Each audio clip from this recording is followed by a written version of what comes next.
Hello दोस्तों, कैसे हो आप सब। आशा करता हूं आप सब बहुत अच्छे होंगे। मेरा नाम महेंद्र सिंह, एमएसपीजी के ग्रुप पर आप सभी का बहुत बहुत स्वागत है। देखिए दोस्तों, अभी हाल ही में करंट क्वेश्चन आपने देखा होगा। हमारे देश के अंदर सीबीएफसी के नए सीईओ कुछ समय पहले बनाए गए हैं। अबाउट सीबीएफसी हमें कवर करना है, और दूसरा भारतीय फिल्म संस्थान के अंदर उनके भी हाल ही में नए अध्यक्ष कुछ समय पहले बना दिए गए हैं। तो दोनों के बारे में हमें याद करना है। तो चलिए शुरू करते हैं हम आज का अपना टॉपिक। तो देखो, सीबीएफसी शायद आपने इनके बारे में कभी सुना हो। सीबीएफसी, ठीक है, central board of film certification. इसको हम लोग फुल फॉर्म के रूप में अगर इसको कवर करना चाहोगे तो central board of film certification यानी कि सीबीएफसी सुना होगा आपने, जिनको आप लोग बोलने चालने में सेंसर बोर्ड के नाम से भी जानते हो।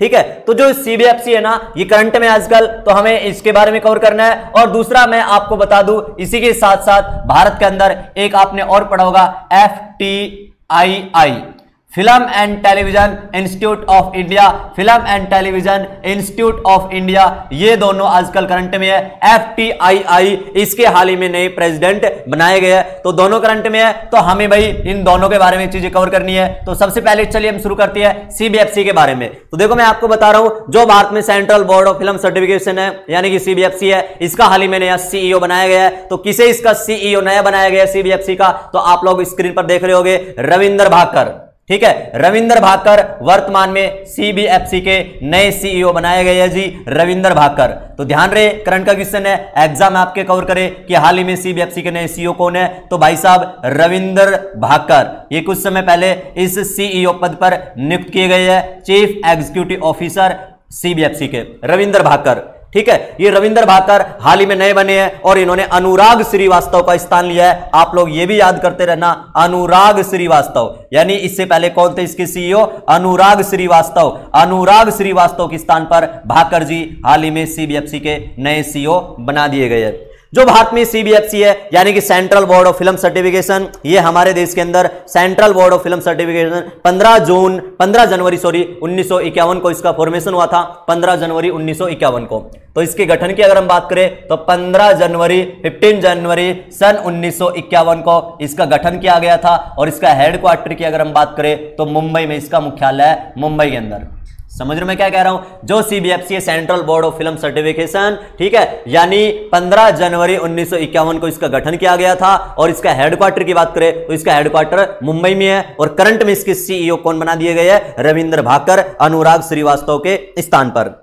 इनके अध्यक्ष भी होते हैं, प्रेसिडेंट भी होते हैं। तो वर्तमान में अगर हम इसके प्रेसिडेंट की बात करें, सीबीएफसी के वर्तमान में अगर हम प्रेसिडेंट की बात करें, यानी कि इसके अध्यक्ष कौन है, करंट में है दोनों पद, तो इनके अध्यक्ष की बात करें तो परसून जोशी। ठीक है, परसून जोशी जी वर्तमान में सीबीएफसी के अध्यक्ष है, यानी कि प्रेसिडेंट है। और बाकी सीईओ के बारे में तो आप लोग समझ गए होंगे। ठीक है, तो ये चीजें आप लोग कवर करना। सीबीएफसी हमारे देश में 1951 से है। ठीक है, 15 जनवरी 1951 को इसका गठन किया गया था। और वर्तमान में इसके नए सीईओ रविंदर भाकर, और अध्यक्ष की बात करें तो परसून जोशी जी, इनके हाल ही में अध्यक्ष बनाए गए हैं।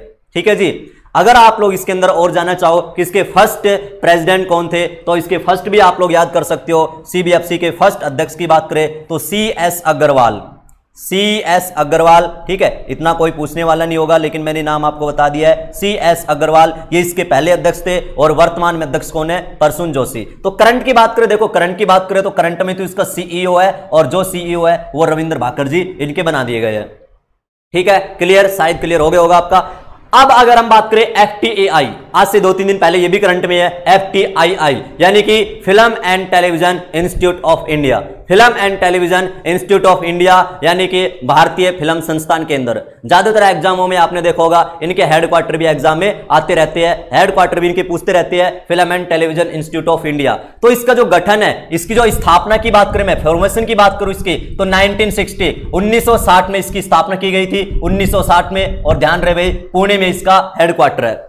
लेकिन मैं यहां पे बता रहा हूं, इसका अध्यक्ष नया बनाया गया। यहां पर देखो अध्यक्ष लिखा है बीपी सिंह, लेकिन अब बीपी सिंह नहीं है। अब इसके स्थान पर नया अध्यक्ष हाल ही में हमारे देश के अंदर फिल्म एंड संस्थान के अंदर के नए अध्यक्ष बन चुके हैं, शेखर कपूर नाम के। तो वर्तमान में इसके प्रेसिडेंट की बात करें तो वर्तमान में इसके प्रेसिडेंट है शेखर कपूर। ठीक है जी, शेखर कपूर वर्तमान में इसके अध्यक्ष है। और इन्होंने बीपी सिंह का इन्होंने स्थान लिया है, बीपी सिंह का इन्होंने स्थान लिया है, विजेंद्र पाल सिंह का इन्होंने स्थान लिया है। 1960 से ये भारत में है। ठीक है, तो आप लोग समझना मैं क्या कह रहा हूं। हाल ही में जो FTII है हमारे देश के अंदर, भारतीय फिल्म संस्थान के अंदर है, उसके न्यू प्रेसिडेंट बनाए गए हैं। और उसके जो न्यू प्रेसिडेंट है ना, वो किसे बनाया गया है? शेखर कपूर को बनाया गया है, अभी हाल ही में 2-3 दिन पहले। अब जो शेखर कपूर है, ये शेखर कपूर किसके स्थान पर आए हैं? ये BP सिंह के स्थान पर आए हैं। इससे पहले BP सिंह हुआ करते थे, अब वो हट गए हैं, शेखर कपूर उनके स्थान पर आ चुकी है। इस FTII के अंदर एक डायरेक्टर का पद और मैं बता रहा हूं, इसके अंदर एक डायरेक्टर और है जो करंट में है, वो भी पद आप लोग याद कर सकते हो। वर्तमान में डायरेक्टर है भूपेंद्र कैथोला, ठीक है जी, भूपेंद्र कैथोला वर्तमान में इसके डायरेक्टर है, भूपेंद्र कैथोला। तो ये मैंने कुछ पदों की बात की है, कौन कौन से पद कहां कहां पर, इन क्षेत्रों के अंदर, इस फील्ड में भी आप जाओ तो ये भी पद आपके एग्जाम की दृष्टिकोण से इंपॉर्टेंट है, आपके एग्जाम में आते रहते हैं क्योंकि करंट में बने हैं। शेखर कपूर हाल ही में FTII के प्रेसिडेंट बने हैं और CBFC के जो नए CEO है वो रविंद्र भाकर जी को बनाया गया है। बाकी आप लोग ये चीजें साइड में जो और भी मैंने लिखा है वो आप लोग समझ रहे होंगे। तो आशा करता हूं ये कुछ चीजें आपके समझ में आई होगी। अगर आपकी चीजें समझ में आई है तो आप लोग लाइक करना, शेयर करना वीडियो को ज्यादा से ज्यादा, ठीक है। और जिन्होंने चैनल सब्सक्राइब नहीं किया है वो चैनल को सब्सक्राइब कर लेना, जिससे कि आने वाली वीडियो के नोटिफिकेशन आपको पास जल्दी आ जाए और आप लोग उनसे नॉलेज ग्रहण कर सको, ठीक है। तो थैंक यू सभी को, थैंक यू।